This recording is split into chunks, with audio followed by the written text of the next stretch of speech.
नमस्कार, मैं GRS news के लिए गिरीश सिकरवार। आज के इस ब्लॉग में मैं बात करने वाला हूँ वर्तमान राजनीति की। जी हाँ, सत्ताधारी दल द्वारा किए गए ऐसी राजनीति की जो कि लोकतंत्र के लिए खतरनाक होती है, लेकिन सत्ताधारी दल के लिए मुफीद है। लेकिन सत्ताधारी दल की इस राजनीति को झेलते झेलते अब विपक्षी दलों ने भी इस राजनीति का तोड़ निकालने का प्रयास किया। आप सभी लोगों ने देखा होगा कि 5 राज्यों के मतदान के 1 दिन 2 दिन पूर्व तक किस प्रकार सरकारी जांच एजेंसियों ने विभिन्न राज्यों में छापेमारी की और वहां के क्षेत्रीय छत्रपों को बदनाम करने की कोशिश की। और यूँ कहा जा सकता है कि सत्ताधारी दल भारतीय जनता पार्टी अपनी इस रणनीति में सफल रहा और उसने 3 हिंदी पट्टी के राज्य को अपने झोली में डाल दिया। विपक्षी दलों ने इसी रणनीति की काट के लिए अब एक तरीका निकाला है। इसकी शुरुआत एक आदिवासी राज्य, आदिवासी बाहुल राज्य हम कहेंगे, झारखंड से होने वाली है। भारतीय जनता पार्टी देश की महामहिम द्रौपदी मुर्मू को राष्ट्रपति बनाकर आदिवासी कार्ड खेलती रही है, जिसका कि फ़ायदा उनको छत्तीसगढ़ और प्रांतों में भी मिला, जहाँ के आदिवासियों ने उन्हें मत एवं समर्थन दिया। झारखंड के लिए भी काफ़ी दिनों से भारतीय जनता पार्टी के प्रयास चल रहे थे। लोटस कमल असफल रहा। इसके बावजूद जांच एजेंसियों के सहारे भारतीय जनता पार्टी इस प्रयास में निरंतर लगी रही। झारखंड के मुख्यमंत्री हेमंत सोरेन पर जमीन खरीद घोटाले का आरोप है, जिसकी जांच सीबीआई के साथ साथ ईडी भी कर रही है। ईडी ने हेमंत सोरेन को अपने पाले में करने के लिए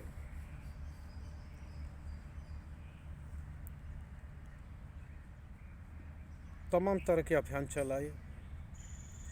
यहाँ तक कि ईडी ने उनको नोटिस दिए। 7वां नोटिस भी हेमंत सोरेन ने खारिज किया और वो ईडी के सामने पेश नहीं हुए। इसका एक कारण मात्र ये रहा कि ईडी ने बार बार इस तरह के प्रयास किए जिससे कि सत्ताधारी दल जो राज्यों में विपक्षी दलों का वो या तो उसके पाले में आने को मजबूर हो जाए या अपनी निष्ठा बदलकर सत्ताधारी गठबंधन जो केंद्र में है उसमें शामिल हो जाए। आपने तमाम राज्यों में देखा होगा कि कई राज्यों के लोगों ने केंद्रीय जांच एजेंसियों के डर के कारण अपनी निष्ठा बदली। उसमें मैं विस्तृत तौर पर नहीं जाना चाहता, लेकिन इस बीजेपी के रणनीति की काट के लिए झारखंड के मुख्यमंत्री हेमंत सोरेन ने एक काट निकाली। उनके ही सत्ताधारी दल एक विधायक सरफराज ने इस्तीफा दिया है। हालांकि उन पर कोई ऐसे आरोप नहीं थे जिसके कारण न हो ये सजा याफ्ता थे जिनके कारण उनको इस्तीफा देने की आवश्यकता पड़ती। इसका एकमात्र कारण ये रहा कि जैसे मेरे पुख्ता सबूत ये जानकारी दे रहे हैं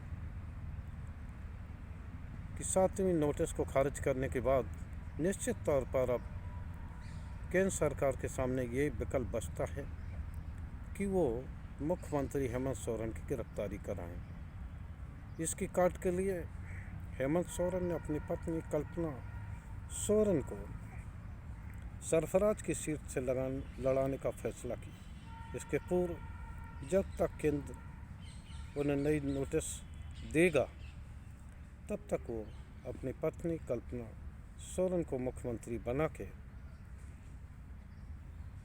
एक तरह से वो सत्ता पर अपनी कब्जा बरकरार रखेंगे।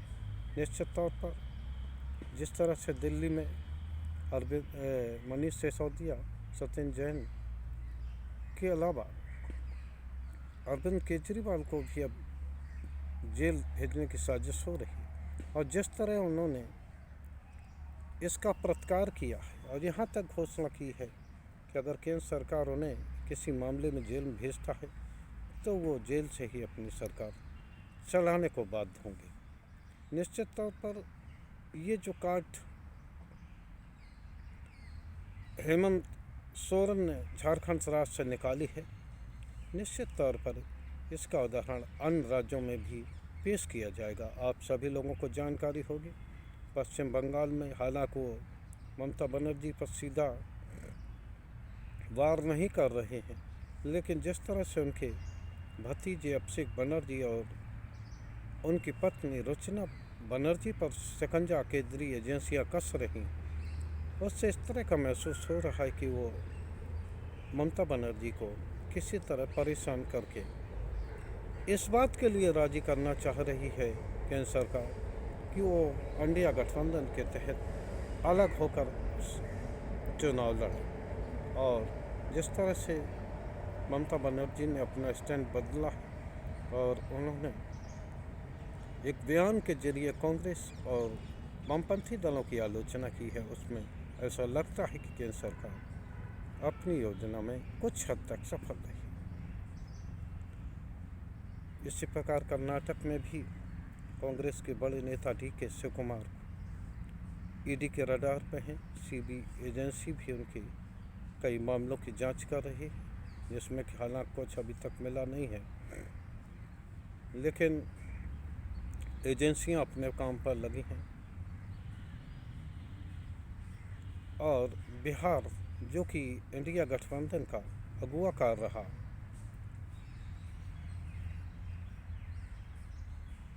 नीतीश को परेशान न करने में असफल रहे भाजपा नेतृत्व अब राजग पर अपना फोकस कर रहा है, यानी कि लालू प्रसाद के सुपुत्र जो कि उप मुख्यमंत्री हैं बिहार सरकार में, अब उन पर भी केंद्रीय एजेंसियों की कार्रवाई हो सकती है। उन्हें जल्दी ही ED की समक्ष पेश होना है। निश्चित तौर पर ये जो परिस्थिति है जो एक तरह से केंद्र सरकार की नई योजना को दर्शाती है, लेकिन राम राम जी, अब ये दिखाई देने वाली बात है कि अब विपक्षी दलों ने, खासकर इंडिया गठबंधन ने केंद्र सरकार की इस योजना का तोड़ निकाल लिया है और इस तोड़ का अगर उन्होंने सफल कर दिया तो निश्चित तौर पर केंद्रीय एजेंसियां असफल साबित होगी और केंद्र सरकार की योजना धरी की धरी रह जाएगी। और